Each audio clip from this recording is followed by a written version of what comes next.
create the scientific base to show that they are the best defense against hospitalizations and deaths. But I remember when I was the Emergency Operations Center in 2000, watching the deaths climb. And then when vaccines became available, I saw the rates go down, and it was tremendous. It was magnificent. But then the distrust and the miscommunication around vaccines started, and we saw those death rates plateau. A federal agency can only do so much. It requires healthcare providers in that relationship. It requires communities, leaders in the communities, in various different types of leaders, actually, to trusted leaders. Well, and let me interrupt you here. I'm also trying to get to what happens when there are new developments after the issuance of a vaccine. The gentlewoman from Iowa spoke about the enlargement of the heart syndrome and how that was believed to be affecting certain groups. When those types of information come forward, how do you evolve then your presentation of the evidence or of the vaccine? Because if not, there's going to continue to be a great deal of mistrust. I'll start. Again, we have these adverse event surveillance systems in place to detect any adverse event. And then we have other systems in place to try to see if there was a cause, if myocarditis was related or not. And once we have that type of information, we try to push that out in various ways, including in scientific publications, but also through, again, various state and local leaders to try to engage with those communities. Is that what we did? That is what we had a multi-pronged approach to try to communicate the risk related to vaccines. But again, I think there's a number of different communities in our country, and we need to do better, I believe, at trying to reach those communities to talk to them about what are some of the issues they have with vaccine. Dr. Tabak. If we can, your time has expired, but I do want to let Dr. Marston reply as well. I think it was a very important question that you asked, and I'd like to give you the opportunity to reply. Thank you, Mr. Chairman. I'd be glad to. So the truth of the matter is that we work quite closely with the CDC on these matters. And the most important lesson I think that we've learned is to show our work and explain our work. For example, when we see a safety signal in something like VAERS, we're going to look at our multiple systems to see if that actually is something that is plausibly related to the vaccine. We then have, in multiple cases, taken those analyses and put them into the published literature. We also present them at advisory committees. I think one of the things that we are also looking at is that that's not good enough, right? So that reaches a certain group of people, the people who are regularly reading the medical literature, for example.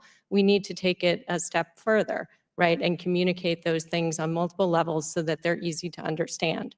So one of the things that we've been doing is working with the clinician community, trying to make sure that they're armed with digestible information that they can then relay to their patients, because people might not be listening to the federal government, the public health agencies. I hope that they will. But we also want to make sure that we're meeting people where they are. And if that's with their local clinician, with their physician, with their nurse, we want to give those people the info they need. Thank you. Thank you for the extra time, Mr. Chairman. Now recognize Ms. Lesko from Arizona for 5 minutes of questions. Thank you, Mr. Chair. Before I ask questions, I want to say thank you to the Chairman Winstrup. Both he and I are ending our careers in Congress, and so I really appreciate all the work that you've done. I think this has been a very important committee, and thank you for inviting me on it. I also want to thank the other members, including the ranking member, Dr. Ruiz. It's been an honor serving with all of you. Now I'm going to get to my question. Dr. Tabak, I want to follow up on what Chairman Comer asked about and Dr. Moran's. It does appear to me from previous testimony and questions that our staff that he violated rules, whether that's FOIAs, he was trying to get around FOIAs. It appears that he was trying to help Eco Alliance, Eco Health Alliance, I should say, and why can't you fire him? I don't understand why it hasn't happened We're already. following our process. What is the process? How long does it take to fire somebody? We follow our process. What is the process? The individual is accorded the opportunity to present their side of the facts. Right. An individual is then charged with making a decision as to what should occur. Again, this is hypothetical, of course, in terms of, I can't discuss any specific case. Mhm. Once that decision is provided to the individual staff member, he or she is allowed to appeal that decision, and then that goes to a second official for a final adjudication. So we follow our process, and that's what we're doing. Has this process been started? I'm not allowed to discuss any specifics of the process. Of any Well, specific I hope you understand, sir, why, myself and the American public just don't, they think this is not a good policy because, for instance, in a regular company or business, if somebody violated the rules, you just get fired, right? And so that's why I think some of the actions that are being taken with the next administration are probably happening because the American public just don't understand why somebody who seems to have clearly violated things, the answer is just we're following the process. But my next question is actually for all of you in the little over 2 minutes I have. The Americans have decreased less trust in the federal health agencies after COVID. And I want to know from each of you if you or your agencies believe that you played a role in that, and if so, how are you going to change it? Well, since I have my mic on, I'll start. Of course, this was a very fluid situation, as you, of course, appreciate from your work on this committee. And we understand that we have to do a much, much better job of being more transparent, of doing better communication, of getting into communities, working with trusted partners in communities. You just can't so-called parachute in and expect people to benefit from your wisdom. You have to have a real conversation with them in a transparent manner. I would agree with Dr. Tabak. Trust is critical for a public health agency. There was a number of the pandemic was moving quickly. The virus was changing rapidly. We were putting out a lot of guidance almost weekly, and it became very difficult even to find the information that was needed on our cdc.gov website. We have made changes. We try to be a lot more transparent. We've streamlined actually our website by about 60%. We've tried to move to make it more plain language so it's more accessible to the American public. So we acknowledge that there are challenges here and we are responding to them. Yes, I would agree as well. I think one of the things that we've been working on is how to work in concert with individuals who are in other settings, clinical settings. The individuals right before us right now, people who also have the ear of the American people, and trying to make sure that we're putting out information that is both high quality, up to our scientific standards, and digestible. Well, thank you all for your answers. I would say that it is important to be more transparent, and that goes back to my question about Dr. Moran's. I mean, just saying procedures. Now, maybe there's legal consequences, but that's like not a very transparent answer in my view. Also, I want to suggest to all of you, hopefully you've heard it before from me, is that government mandates, that backfired. I mean, I don't think there should be government mandates at all. I don't think they should be suggested because people don't trust the government.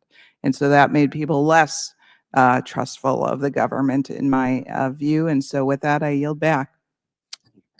I now recognize Mr. Garcia from California for 5 minutes of questions.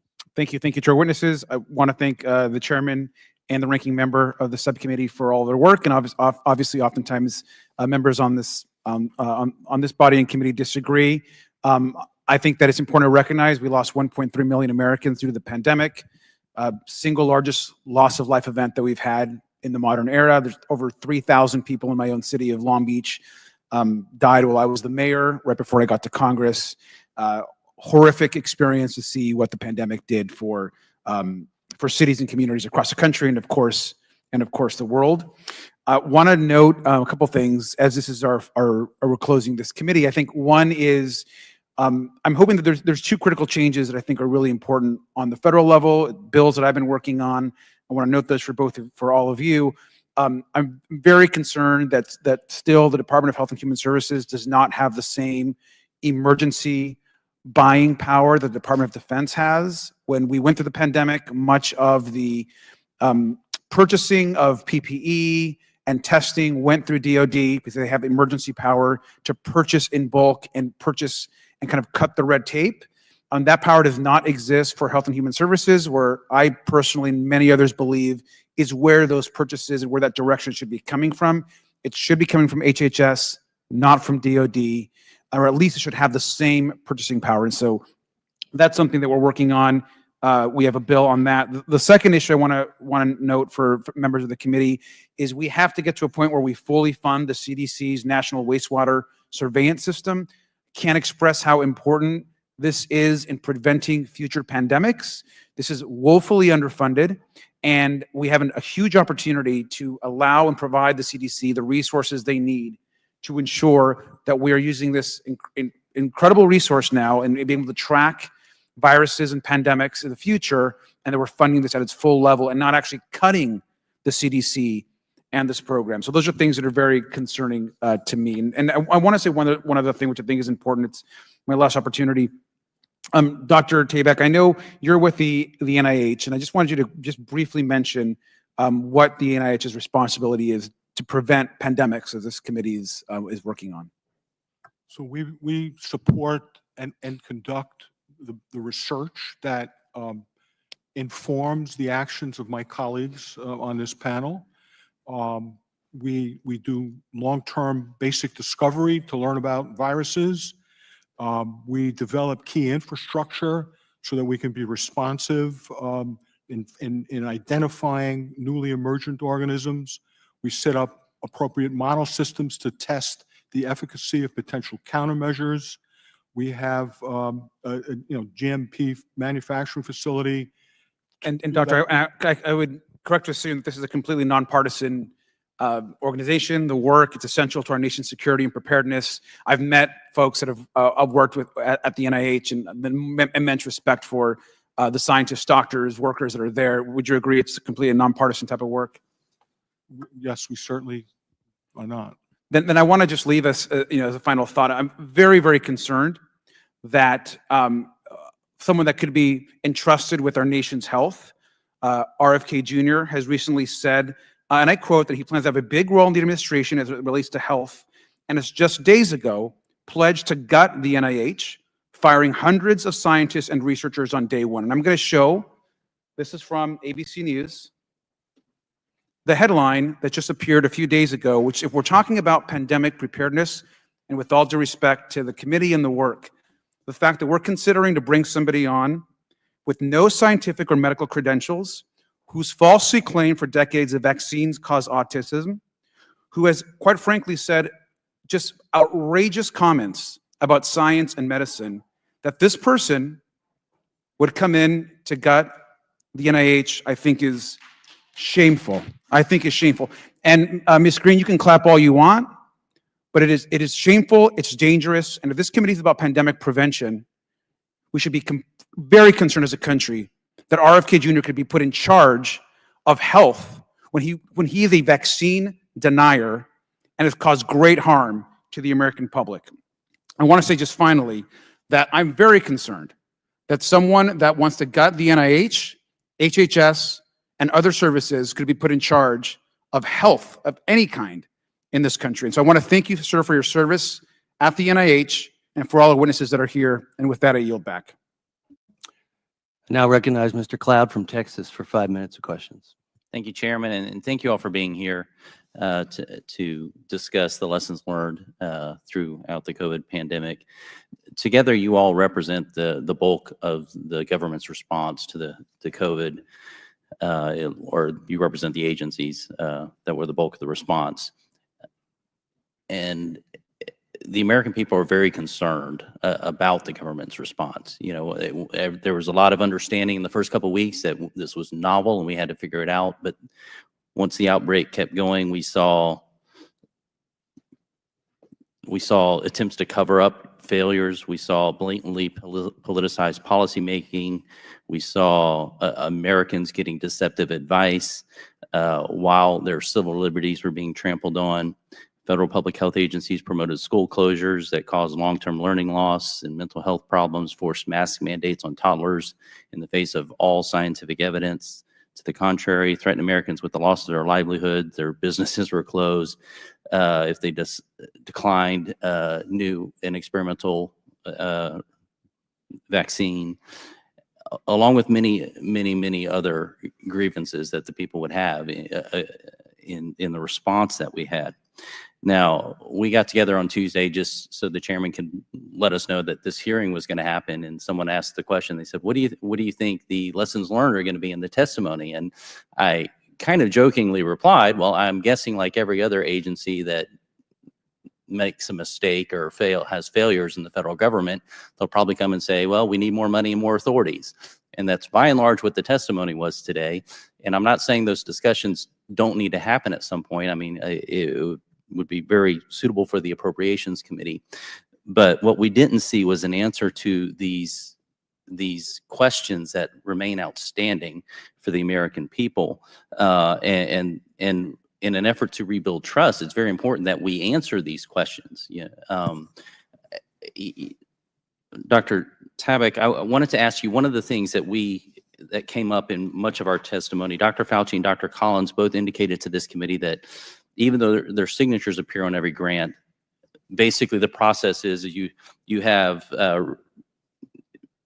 people researching the grants, right, at a lower level, and basically they put it before a committee, a peer review committee that receives a priority score, then it goes to an advisory council, and then it goes to, at the time it was Dr. Fauci, for example, when we were talking about the NIH grant. Now, this is one of many cases that I've seen this in agency after agency after agency. These are supposed to be multiple levers of accountability, and what happens is Dr. Fauci, for example, said, well, yeah, my name's on it, but, you know, I don't have time to read every grant, and that's kind of understandable. And well, then who is responsible for it? Well, it's this committee. Well, this committee votes on it and like block grants to the tune of even sometimes 100 grants at the same time. They don't actually read it either. And so we end up having these supposed multiple layers of accountability that turn into multiple layers of plausible deniability. So nobody ends up being held to account. And so when we're talking about lessons learned, these are the kind of systemic things within agencies that I would like to hear. What are we doing to fix these things? What are we doing to make sure that we don't tread on people's civil rights again? What are we doing to make sure that we don't threaten the licenses of medical professionals who are experts in the field but might have a differing view? These are the kind of things that I'm wondering, how are we going to make sure that the government stays in check so that we can begin to restore the trust of the American people? Could you speak to the grants system, and has anything been done about that? Because I brought this up in several committee hearings since then. So again, you just describe the way grants are reviewed. That's my point, though. My point is like needs to change. So, you know, we've brought this up in a number of committee hearings, how broke this process is. Are you doing anything to fix those things? Are you doing anything to fix these other, before you come and ask us for money, we still have a guy who committed perjury before Congress who's still there. Now, I understand some of that's statutory, and maybe we can work together to streamline that process. So I'm not putting that on you. But when it comes to like, we're going to ask the American people to fund some of these ideas you have, right? I'm concerned about the government having more data, I will say. But what can we do? And I mean, feel free, any of you, to jump in to fix these systemic problems so we can, before we go ask the American people to fund this, what are we doing to fix the issues that tread on their rights, that took their jobs, that failed their businesses, that took their medical license, all these sorts of things. Thank you. I would just start and say that we have reflected and looked at our internal processes and made a number of operational changes, including related to revamping our communication that I talked about, trying to clean up our website, make it more accessible. We've improved our test development process and have better partnerships with the private sector.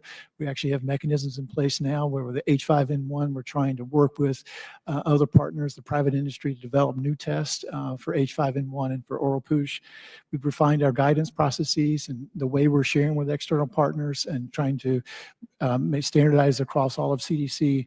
And internal to CDC, when we deployed staff all around the nation, we had difficulty with the way we did that. So we've actually changed the way we actually are deploying our staff. And so all of our staff are moving towards operational readiness, readiness to respond. So we have made a number of changes at CDC.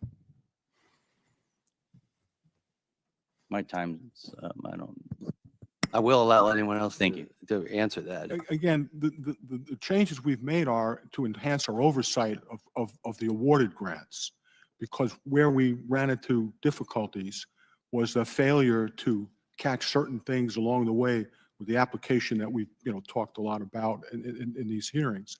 And so we do have now more fail-safe signals within our system to prevent oversight of not having a progress report done in a timely manner, making sure that it's reviewed in a timely manner, and ensuring that we can't refund a grant if all the progress reports haven't been received and reviewed and signed off on.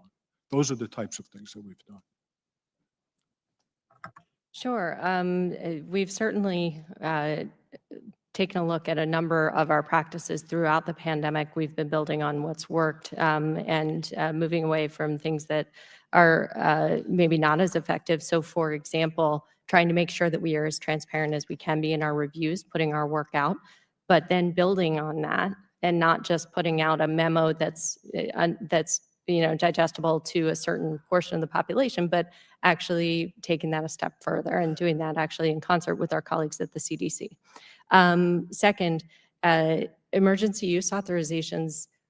Now everybody knows about EUAs, but coming into the pandemic, they had really only been used for Zika and Ebola diagnostics for the most part. So we learned a lot about emergency use authorizations and the importance of communicating early and often with manufacturers and putting out our thinking in advance so they weren't guessing about what we would need to see.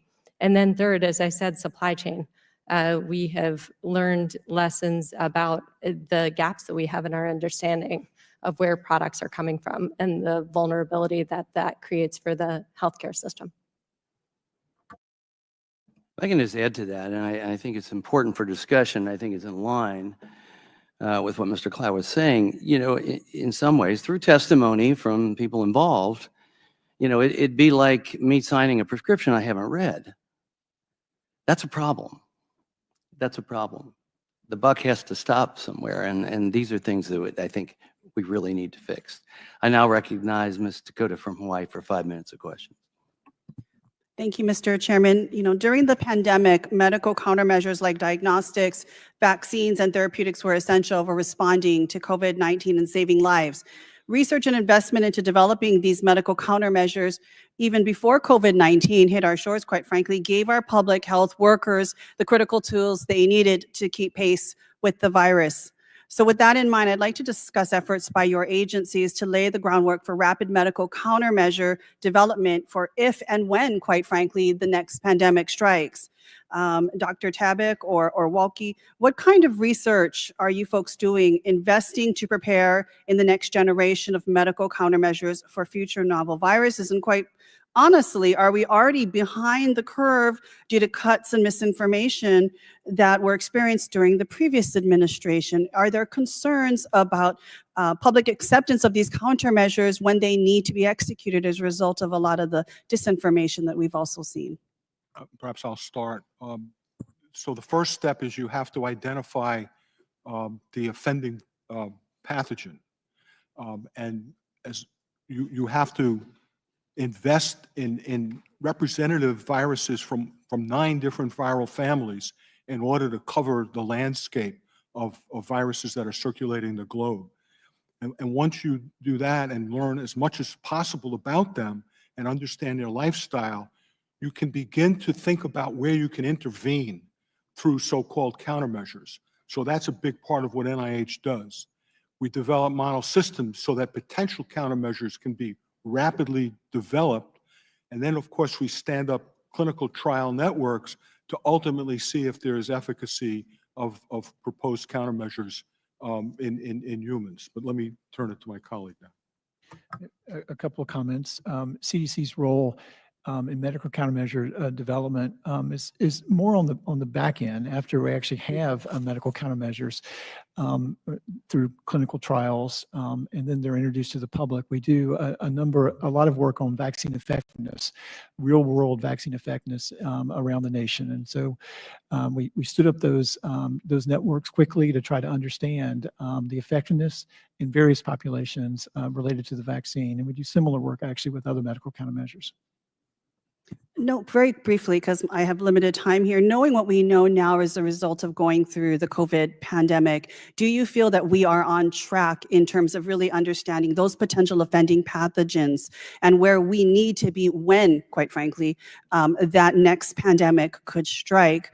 Are we prepared to be able to execute with fidelity to the public that will be accepting of these countermeasures as well? Just a yes or no. If right now, are we prepared for what will come next given our current capacity? We're better prepared. We're more prepared than we were, absolutely. Okay, so we're more prepared right now. You know, I will tell you, I am very concerned, as Representative Garcia mentioned, that the incoming administration is already proposing to streamline NIH, including restructuring the agency's budget and bypassing its intensive peer review system, all critical to really create these countermeasures that we are talking about that will save lives. I'm very concerned that any attempt to overhaul our federal agencies in this matter will result in the loss of our best and brightest scientists and threaten the quality and integrity of our agency's research and our ability to execute to a public that needs to hear from the very best and brightest in our country. Dr. Tabak, how important are sustained federal investments, not funding cuts, but sustained federal investments and public trust in science and scientists to your agency's work in preparing for future health threats? Just a brief response. History has shown that the sustained investment in what's attract people to biomedical research and keeps them into the biomedical research workforce. Thank you. And Dr. Marston, how might funding cuts coupled with anti-science and anti-vaccine sentiment affect FDA's work in responding to future health emergencies? Well, I think that one of the things that we've seen through the course of the pandemic is how stretched that we were pulling from every corner of the FDA. Funding cuts will result in exacerbation of that. Thank you. So honestly, we need quite a bit more resources and capacity to really combat what will ultimately be on the horizon for us. And while I've appreciated the forward-looking focus of this hearing, I must point out that the incoming administration poses a serious threat to undo all of the progress that our witnesses have discussed with us today. Under the false pretense of making America healthy again, President-elect Trump and RFK Jr. have committed to an extreme agenda that promises to hamstring our federal health agencies and their essential work to keep Americans safe. We cannot let that happen, and I urge my House Republican colleagues who have spoken in favor of public health and pandemic readiness today to stand against the dangerous agenda and support critically needed investments, not cuts, in pandemic preparedness. Thank you, Mr. Chair, and I yield back. I now recognize Dr. Joyce from Pennsylvania for 5 minutes of questions. Thank you, Chairman Wenstrup and Dr. Ruiz, Ranking Member, for convening this important hearing, and to our witnesses for testifying. During this subcommittee's investigation of the federal response to the COVID-19 pandemic, it has become abundantly clear that throughout the pandemic, many decisions and many statements made by public health officials were not based on science. When federal officials manipulate or ignore data in order to fit a narrative, it fractures the trust between the American people and our public health leaders, and it hinders our response to developing an adequate ability to address potential future pandemics. And the trust we all recognize from this investigation, from these hearings, has been fractured. During the rollout of the COVID-19 vaccine, Then CDC Director Dr. Rochelle Walensky reported that according to data, vaccinated individuals both did not carry the virus and that they did not get sick. This is not consistent with what clinical trials and real-world data showed, which is that while the vaccines can be somewhat effective, vaccinated individuals still carry the virus, and vaccinated individuals still can become sick, and vaccinated individuals can still transmit the COVID-19 virus. Dr. Marston, in order to prevent misleading statements, such as the ones that were made by Dr. Walensky, how can the FDA more effectively communicate the conclusions of clinical data used to approve new vaccines? Well, I appreciate your question. First, I'd like to say these vaccines, no medical intervention is perfect. I think it's been said to this committee before that drinking too much water can cause water toxicity, right? And we just have to recognize that. That being said, these vaccines. We're not talking about water and water toxicity. We're talking about misinformation. So I think each medical intervention needs to be taken one by one, look at the benefits of those and the risks of those. So the benefits of these vaccines are very important, right? We believe that there would have been an additional 3.2 million deaths had the vaccine not been rolled out. Incredibly important. Hospitalizations on top of that. We also need to recognize and be transparent about the risks that are there. So for example, we discussed some of the work that we do trying to put out our analyses of risks that we're seeing in our various databases, putting those into the public literature, the published literature. We've done that on a series of recent cases, for example, in the New England Journal, in the CDC's MMWR. So we try to make sure that we're putting out that information and our latest thinking on a regular basis. So you talk about that collaboration. Dr. Walk, are the CDC and the FDA regularly communicating and sharing information in order to ensure that the CDC vaccine guidance is consistent with the scientific evidence and the clinical data that the FDA is using to review and approve new vaccines? CDC and FDA have a close working collaboration. How often does that occur? We're large organizations, and so we different staff. Is it members meet on a daily? Is regular- it weekly? Is it twice a week? You talk about a close collaboration. I just need to know, as a member of Congress, how close is that collaboration? During the COVID response, How is it close as it now? We're talking about being prepared. How close is that collaboration? it's very close, a very close. Again, collaboration. timeline. We need that. On a weekly information. basis. On a our weekly staff members basis. are engaged And these with are various weekly components meetings of that are FDA. face-to-face meetings that you hold on a regular weekly basis. At various levels of our organizations, we do meet on a regular basis. I find regular to be really a broad reaching term. And by We- failing to effectively communicate the clinical data and the results behind the COVID-19 vaccines, the CDC and the FDA have contributed to growing vaccine hesitancy among the American people, including from routine childhood vaccinations. The culpability lies within your agencies. And the responsible stewardship of federal funds is critical to the American trust in public institutions. And unfortunately, the NIH and the NIAID have completely failed to exercise effective oversight of EcoHealth Alliance when they received grant funding for research of novel coronavirus, which was conducted at the Wuhan Institute of Virology. Dr. Tabak, how is the NIH improving oversight of grant funding to ensure that failures seen, like the EcoHealth Alliance, would never happen again? We have restated the requirement that subawardees, which is an example of Wuhan Institute of Virology, are required to provide all data in a timely manner.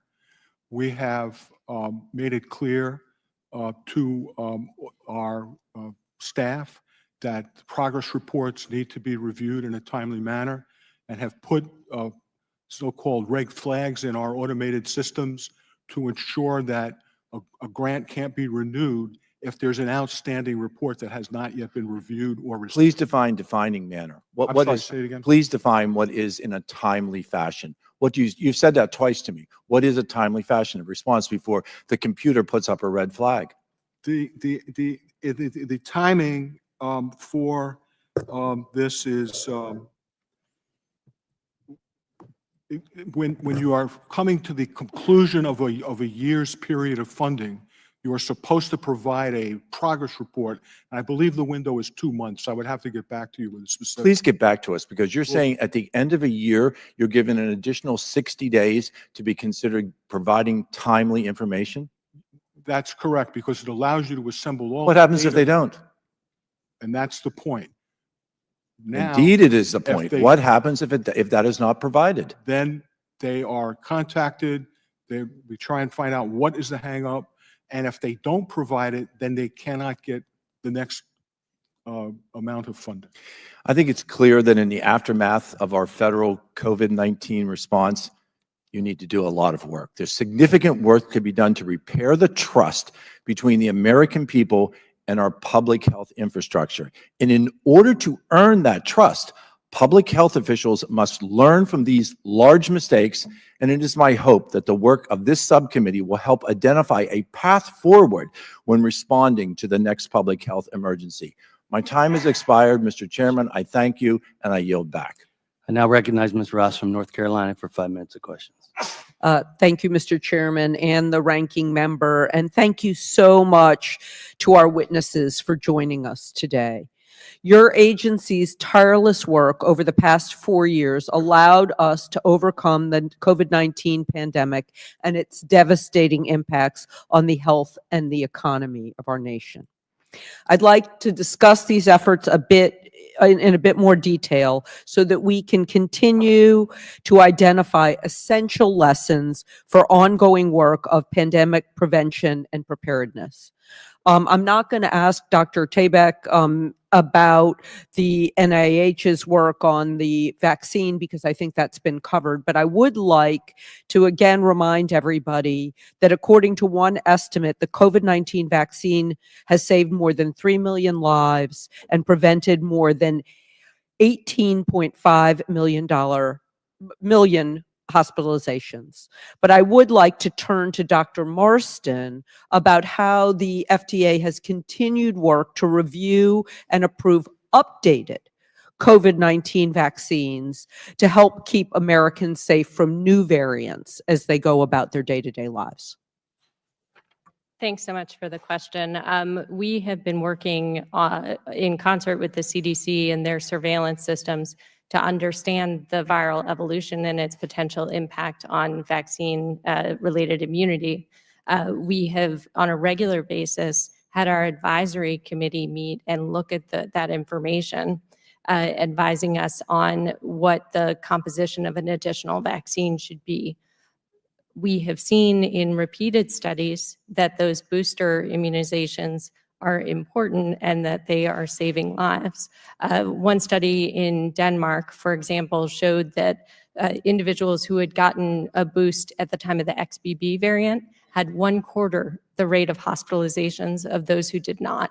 Very important public health intervention. Thank you very much. And moving to the CDC, we know that the CDC played an essential role in the rollout of the COVID-19 vaccine, which got hundreds of millions of shots in arms and amounted to the largest vaccination campaign in our nation's history. Of course, we need to encourage people to get those boosters now too. So if you haven't gotten your booster, please get your booster before the holidays. But Dr. Walk, how did the CDC work on the COVID-19 vaccine campaign and use that campaign to reach into communities to allow us to reopen as quickly as possible? Thank you for the question. 80% of CDC's funding from Congress on the domestic side goes out to states to build state and local infrastructure and preparedness. Those states actually do a risk assessment and try to identify those populations that are at greatest risk when there's an emerging threat. They also do a number of different exercises to try to distribute that last mile of medical countermeasures. And so we activated those state and local relationships and that infrastructure to try to distribute the COVID vaccine. We also did a lot of work, as I've talked about before, related to vaccine effectiveness, and that was another key role, real world effectiveness that CDC played. We did see that it was difficult to reach some populations more than others. And so understanding where those communities at greatest risk were, who were being affected, who were hard to reach, really that relationship between local and state health departments with CDC was invaluable to try to identify those pockets where vaccine was not being distributed, and then to quickly try to rectify that situation. Thank you for that. And I clearly saw that in my home state of North Carolina. And now, of course, we have Dr. Cohen at the CDC. I also want to express how grateful I am for the CDC's efforts to take lessons learned during the pandemic through the Moving Forward initiative and use them to inform future-oriented policies that will leave the country better prepared for the next pandemic. To ensure and continue these critical preparedness efforts, Congress must act to provide additional support to our public health infrastructure. While public health emergencies can trigger critical supplemental funding for agencies, the funding structure is not conducive to preventing future pandemics. For example, CDC jump-started an innovative wastewater surveillance program during the pandemic through the use of emergency supplemental funds. Once this funding dries up, the agency will no longer have the resources to continue this program. We must ensure that tools like this are fixtures of our public health strategy rather than waiting for emergent situations to implement them. Another key area that the CDC has focused on is improving our disease testing infrastructure. To enhance these efforts, Congress must act to improve the supply of medical laboratory personnel, a profession that played an indispensable role during the worst days of the pandemic and is currently facing a serious workforce shortage. I proudly introduced, and Dr. Bera has joined me in it, the Medical Laboratory Personnel Shortage Relief Act of 2024, which would do just that. It's clear that Congress can take steps to complement the tremendous efforts made by our public health agencies to ensure that we're ready for the next pandemic. Thank you, Mr. Chairman, and I yield back. Thank you. Now recognize Ms. Green from Georgia for 5 minutes of questions. Thank you, Mr. Chairman. This committee hearing today is titled Preparing for the Next Pandemic, Lessons Learned in the Path Forward. I think one of the greatest lessons that has been learned here is the government and its powerful agencies should never use the American people's hard-earned tax dollars to create viruses that can be unleashed on the world like COVID-19 was. This led to killing millions of people all over the world. COVID-19 was funded using the gain of function in a biolab in China, and then it was lied about. Dr. Fauci lied to the American people, abusing his power and position and role, very powerful role, paid for by the American tax people. He lied and many, many people died. Not only that, schools were shut down. People's jobs were shut down. Employment was ended. Small businesses were shut down. Life, as everyone knew it, was shut down. This caused violations of people's First Amendment rights, freedom of speech, freedom of religion. People couldn't even go to the beach. Then suicides hit record highs. And the saddest thing is there was record suicide rates seen among children and a mental health crisis released on Americans like never before. Now there's massive delays in education and loss in learning. What was absolutely repulsive is the forced masking requirements of children. Children were not at risk of being hospitalized or dying from COVID-19, yet children became one of the worst victims of the malpractice and abuse of power by your agencies and by people in charge in many cities, states, and the government. It was absolutely horrendous. But then there were doctors that came out with treatments using ivermectin, zinc, vitamin D, and it was labeled horse paste. And those doctors were attacked and criticized and called conspiracy theorists. Yet while those doctors were actually saving lives, these other patients were being forced into the hospital, put on respirators, and were actually dying. My own personal doctor never lost one single patient by prescribing ivermectin and this other protocol. As a matter of fact, he saved people's lives. Thank God he did that. The CDC even changed the definition of vaccine. The FDA approved an experimental vaccine through a rushed approval process that suppressed trials and data that showed that vaccines didn't work and had side effects that even caused death. 15 pages of known side effects the FDA wanted sealed for 75 years. What were they hiding and lying about to the American people? Well, we know now. Now vaccines have been mandated on the population in order to work, go to school, and live as functioning citizens in the United States. Yet people who reported vaccine injuries and deaths on the VAERS system were ignored, they were mocked, they were called conspiracy theorists, and they were canceled on social media when they tried to tell about the horrifying things that were happening to them or their family members. The White House even accused the unvaccinated of killing people, calling it a pandemic of the unvaccinated. And they said, we'll bring a winter of death for yourselves, families, and hospitals. But guess what? Vaccines didn't work. And those that were vaccinated, boosted, continued to catch COVID. Our own president, President Biden, even tested positive for COVID-19 after this summer's presidential debate. That is unbelievable. And I can tell you, when you talk about vaccine hesitancy, as one sitting before you that never took the COVID vaccine, nor will I take it, thank God, I'm so glad I didn't take it. Yes, this vaccine hesitancy has risen to new heights. And I can tell you right now, I'll stand here and represent all the Americans that do not ever want to be forced to take another vaccine that the government is telling us to take after they created a deadly virus. I can tell you right now, I'll also represent all the Americans that never want their children to be forced to be vaccinated. Currently, right now, the CDC is recommending that children as young as 6 months have 2 doses of the Moderna COVID-19 vaccine and 3 doses of the Pfizer COVID-19 vaccine.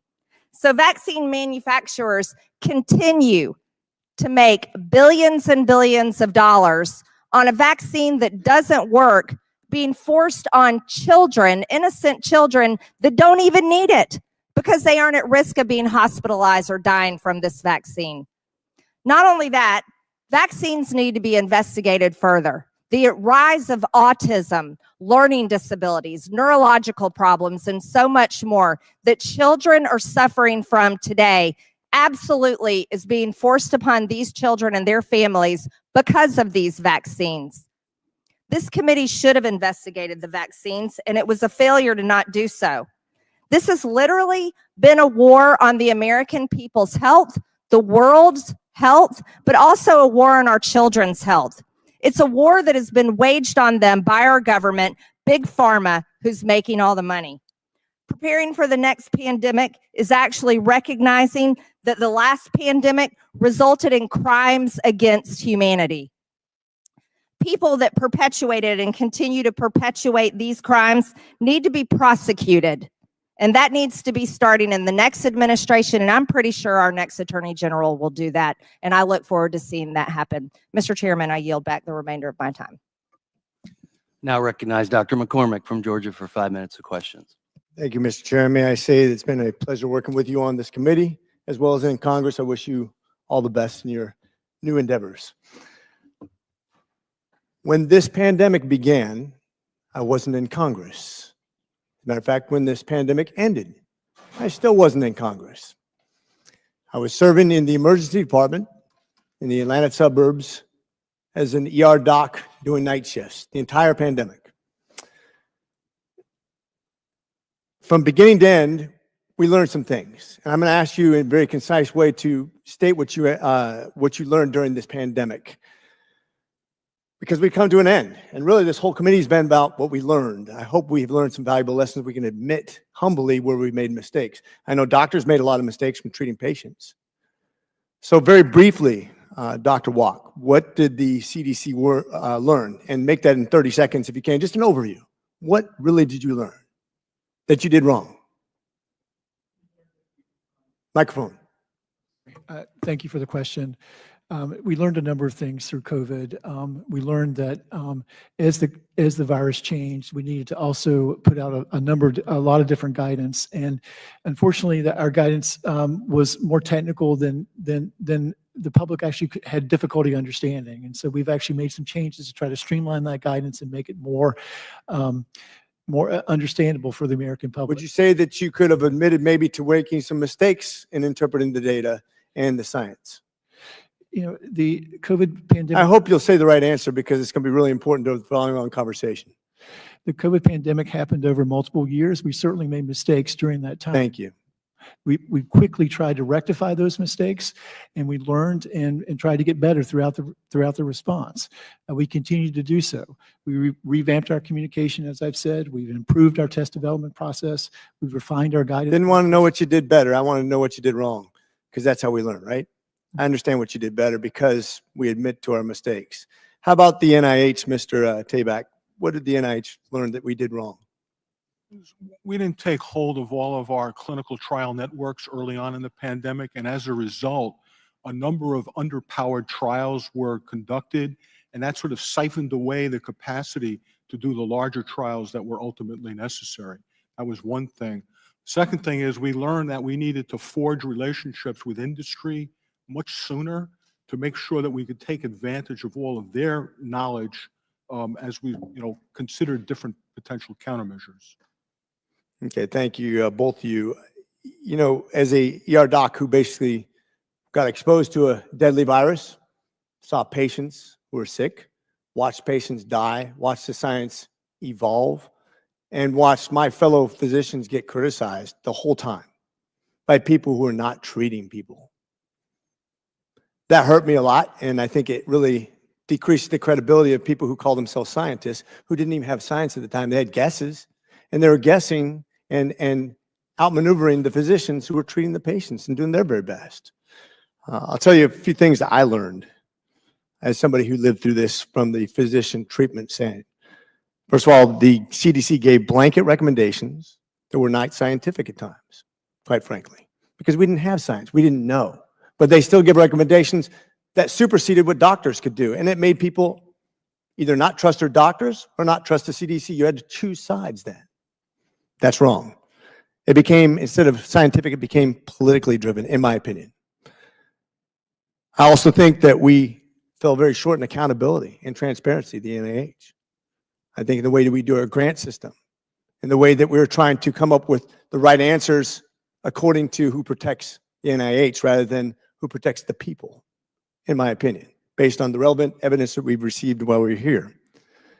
But mostly, as in any crisis, doesn't matter if it's banking, housing, climate change, or disease, we should be hesitant to turn to a government for the answers. Bureaucrats and politicians are not experts and should never be allowed to infringe upon our inalienable rights of life, liberty, and the pursuit of happiness. Even when it's scary, we have the right to self-determine. We as Americans must always protect freedom, whether that be in our protecting of ourselves, which has consequences of possibly income or travel, or also allowing people to pursue education, transportation, or the best interests of their business, even if that requires risking their own health or income. That is America. That is the promise, not of security, but of opportunity that exists nowhere else in the world. Your discussion should be with your doctor, not intruded upon by the government that thinks they know better than both the doctor and the patient.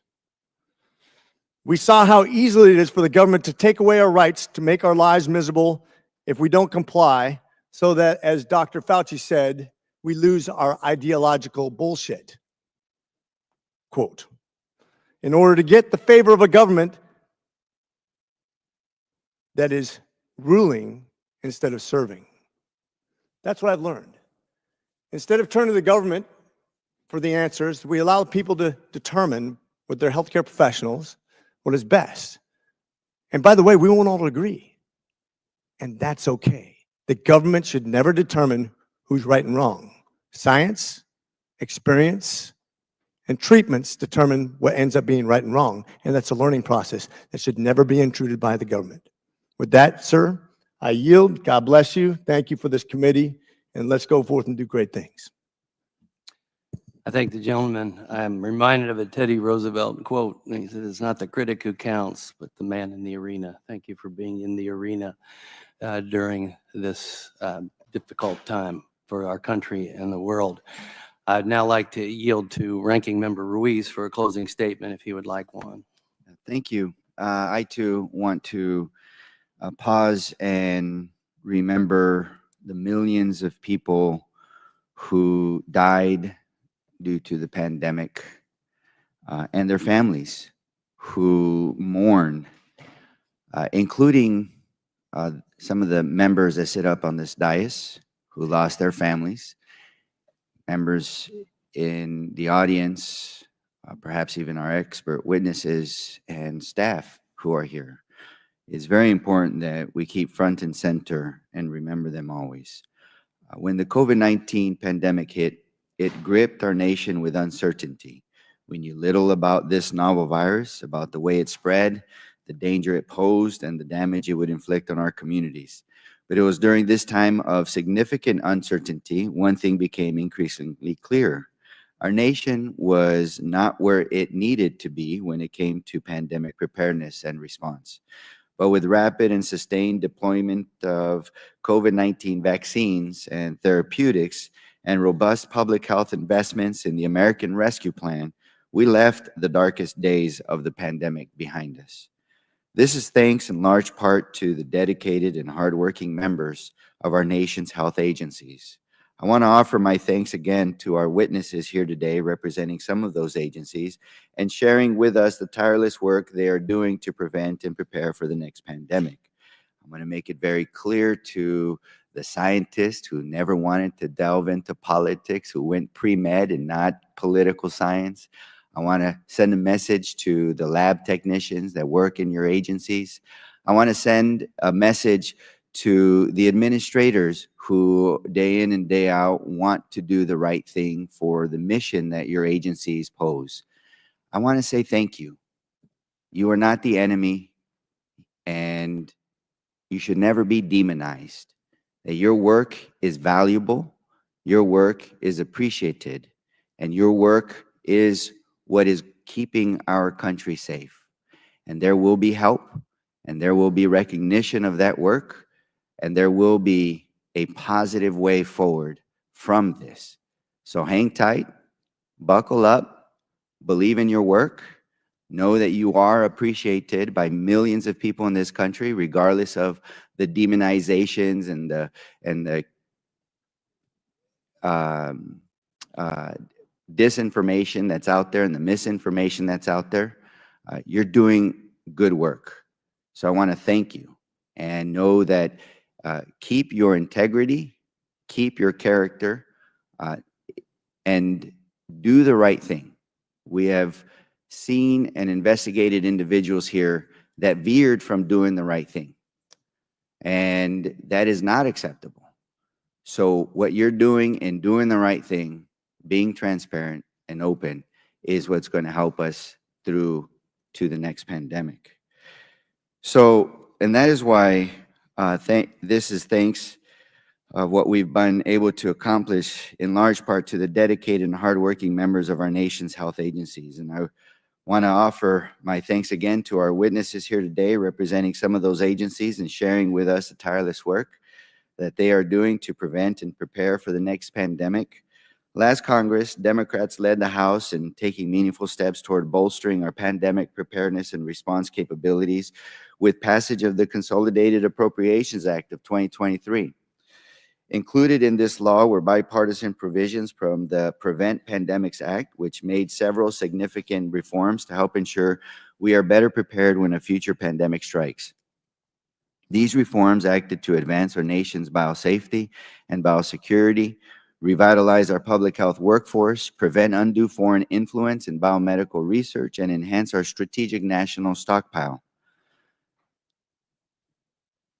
We didn't focus on these during these last 2 years. We didn't really have a conversation about the positive work that has resulted from that, from these laws from last Congress and how they're being implemented. We didn't dive into the positive things that we learned from the lessons learned.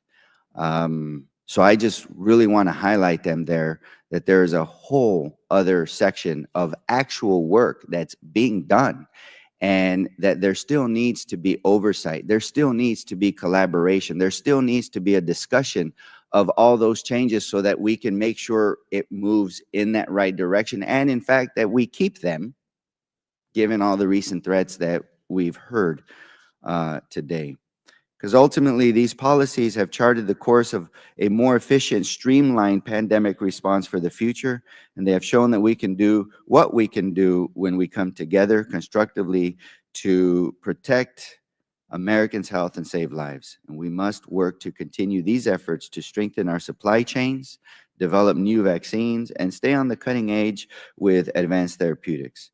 And as an emergency physician and a public health expert, developing forward-looking solutions that help our nation better prevent and prepare for future public health crises continues to be my top priority. So I hope that today's hearing serves as a reminder of the important work that our federal health agencies do for the American public. It's imperfect, but it's important, and the results have shown for itself since we are no longer in the throes of this pandemic. And that Congress will continue to support this work rather than manufacturing distrust or throwing conspiratorial accusations in our safety systems and public health as a whole. And before I end, I know we'll have another session, but I'm going to take advantage here and thank this hell of a guy, Mal Lichtman, the director on the Democratic staff team, Alicia Yates, Danny Walker, and Joseph Romero, who have done incredible work, who I'm extremely proud of, who have only made me a better person and a better leader, and have done extremely, extremely important work for the American people. I want to thank you all individually, and I also want to thank the Republican staff. I have seen firsthand the dedication during some of our travels and work that we've done. I know your heart's in the right place. Thank you. I yield back. Thank you, Dr. Ruiz. In closing, I'd like to thank our panelists once again for your important and insightful testimony here today. I thought this was a very good hearing. I would like to thank you, Dr. Walk, Dr. Marston, Dr. Tabak, for coming here today to testify at this final hearing of the Select Subcommittee on the Coronavirus Pandemic. We greatly appreciate your insight and hope that we all will continue to work on improving our future pandemic response, and that we continue to learn from our past shortcomings. I had several reasons for not running for office again. Amongst them, when I was given this responsibility, was I wanted it to be seen that I am not here on a political purpose or a political mission. I'm a physician. Truth matters, lessons learned matters. All of those things come into play. Nothing about chairing this subcommittee had political gain for me. But I did want to serve the American people and be able to take this after-action review and get our lessons learned. Unfortunately, Throughout some of this, some things became political, unfortunately. Some people had self-interest over that of all of mankind. And we discovered that, and we worked our way through that.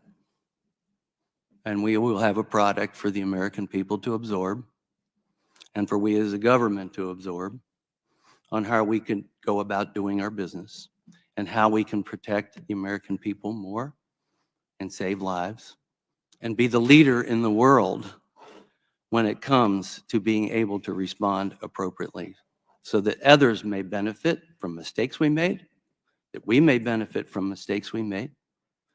And also, it's a time to applaud some of the things we did right, which are many through this whole process.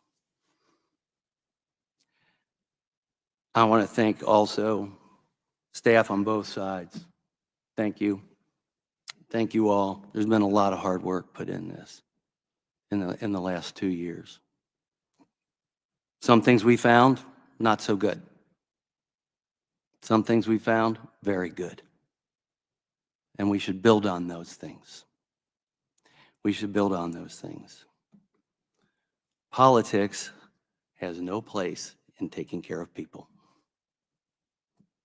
That's the bottom line. To me, we can do better, and we're going to propose to do better and try to create the environment where we can do better. The next pandemic will happen, maybe not in our lifetime, but let's be better prepared. There's a lot of logistics. America can lead the way. We can lead the way. We've got too many good people to not lead the way. So there's been a lot of reflection today, and I want to go down the line, starting with you, Dr. Tabak, and ask that each of you will commit in the next 2 weeks, if you would, to provide this select subcommittee your top 2 lessons learned through this and how we can work together to overcome these issues. You're nodding your head. Do you? Yes, absolutely, sir. Thank you. Happy to do so. Thank you. Thank you. Thank you. Didn't realize we were going to get homework, but yes, thank you. Oh, we always have homework.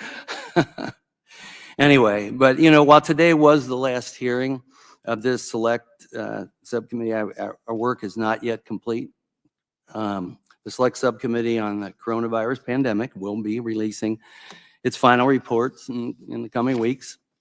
And in this report, we can continue our commitment to transparency. We'll release our findings on the investigations that we have so thoroughly examined during the past 2 years.